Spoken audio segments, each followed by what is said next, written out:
High বন্ধুরা, good morning. আমি বিশ্বজিৎ বার হাউসে সবাইকে নমস্কার। তো আজকে অনেক দূর থেকে এক দাদা আসছে। আমার ঘরে যে লক্কা বাচ্চাগুলো হয়েছিল সেগুলো সব মোটামুটি বড় হয়ে গেছে, সেই বাচ্চাগুলোকে নেওয়ার জন্য আসছে। তো খুব সম্ভবত সে রানাঘাট বা এরকম দূর থেকে আসছে, সকাল সকাল চলে আসবে নিতে। তো অলরেডি চলে এসছে। তাকে আমি মানে যেহেতু সে আবার ব্যাক করবে, এতটা দূরের রাস্তা, তো ট্রেনের টাইম আছে। তো সে আমাকে বললো যে বাড়িতে আসারই কথা ছিল। তো সে বললো যে পায়রাগুলোকে একটু দাদা যদি অটো স্ট্যান্ড পর্যন্ত দিই তা খুব ভালো হয়। তো আমি আবার পায়রাগুলো সব ধরে নিয়ে এখন ওই অটো স্ট্যান্ডে যাবো ওকে এগিয়ে দেওয়ার জন্য। এই যে লক্ষার বাচ্চাগুলো সব চলে যাবে আজকে। এখানে 7খানা আছে টোটাল। তো 7টা পায়রাই তারা আজকে নিয়ে যাবে। আর চলুন ধরে নিয়ে এগুলোকে ধরে নিয়ে আমি এগিয়ে দিই অটো স্ট্যান্ড পর্যন্ত এবং কন্টিনিউ হোক ভিডিওটা। দেখুন বন্ধুরা, ব্যাগ নিয়ে চলে এসেছি, এখন পায়রাগুলোকে ধরে নেবো। তো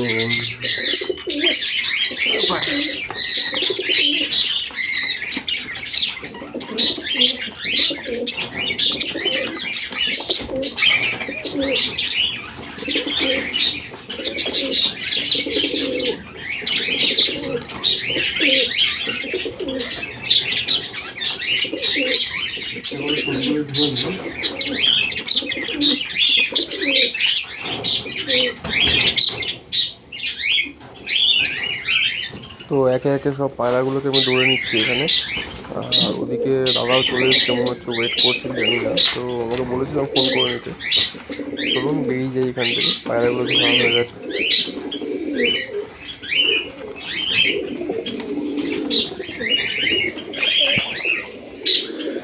দেখুন বন্ধুরা, পায়রাগুলো সব ধরা হয়ে গেছে।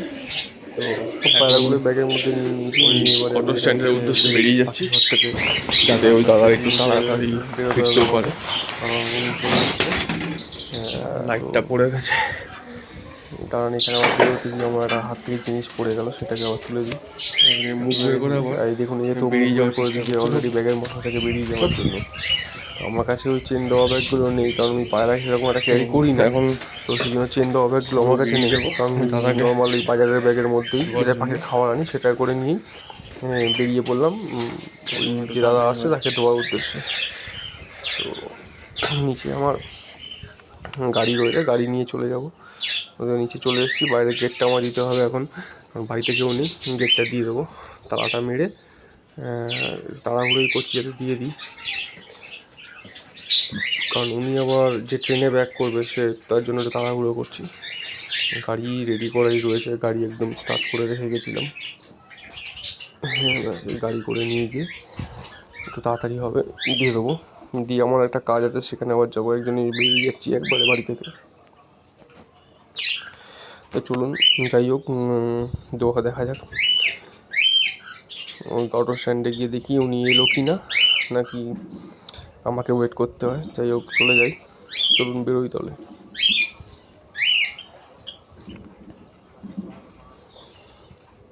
বেরিয়ে পড়েছি পায়রা নিয়ে।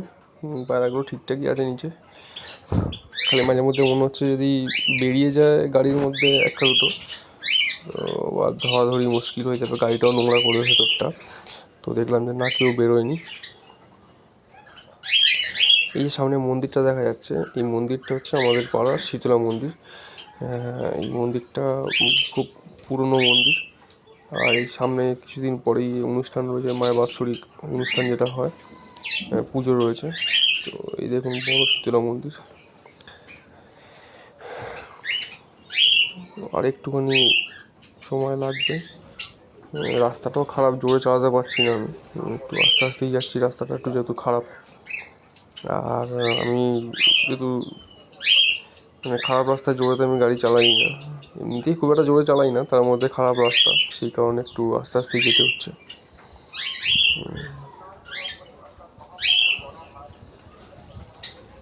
সকালবেলার ওয়েদারটা দেখুন কত সুন্দর, রাস্তাঘাটে সেরকম একটা লোকজনও নেই।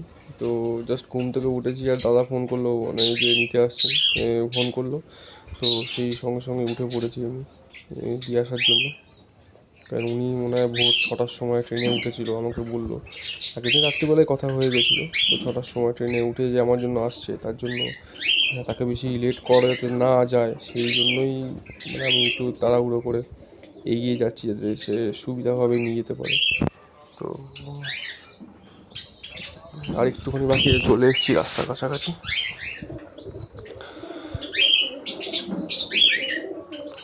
বাইরেও তো মোটামুটি ঠিকঠাকই দেখছি, কোনো অসুবিধা হয়নি, কেউ বেরোয়ও নি।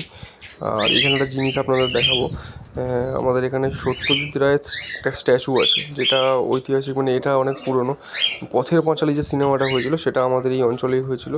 এই যে দেখুন সত্যজিৎ রায়ের স্ট্যাচু, এইখানে পথের পাঁচালীর শ্যুটিং হয়েছিল, সেই কারণেই ওনার একটা স্ট্যাচু এখানে করা আছে। আর আমাদের এই বোড়াল অঞ্চল, এটা মানে অনেকেই জানেন, অনেক কিছু এখানে অনেক ঐতিহাসিক ব্যাপার আছে। তো অটো স্ট্যান্ডে চলে এসেছি আমি, আর এই যে বকুল মাঠ, তো এইখানেই ওনাকে আসার জন্য বলেছি, উনি এখানে আসবে, অটো করে নিয়ে চলে যাবে আবার ব্যাপারের রিটার্ন অটোতে। আর এই যে দূরে দেখুন মাঠটা দেখা যাচ্ছে, এটাই হচ্ছে বকুল মাঠ। আর এই মাঠের ওই যে বাড়িটা দেখা যাচ্ছে, মানে যে মাঠের কর্নারে যে বাড়িটা আছে, এই বাড়িটা এই বাড়িটার ঠিক উল্টো দিকে, মানে এই যে বাড়িটা আছে বাড়িটার ঠিক উল্টো দিকে, এই দোকানগুলোর পিছন দিকটায় এখানে একটা শিব মন্দির আছে। সেটা বহুত পুরনো মন্দির, মানে একদম মানে অনেক পুরনো মন্দির। তো এই অঞ্চলটা এমনিতেই একটু মানে ঐতিহাসিক জিনিসপত্র আছে। তো এখানে এই পথের পাঁচালী শুটিং ছিল। আর দেখতে দেখতে দেখুন ওই দাদাও চলে এসছে অটো করে। আমি শিওর ওই দাদাই এসছেন, যেন অটোওয়ালাকে জিজ্ঞেস করছে, বুঝতে পারছি নামছে না গাড়ি থেকে। তো যাই হোক ওই দাদাই চলে এসছে, আমি এটা শিওর। হ্যাঁ হ্যাঁ, ব্যাগ হাতে ব্যাগ আছে মানে ওই দাদাটা চলে এসছে।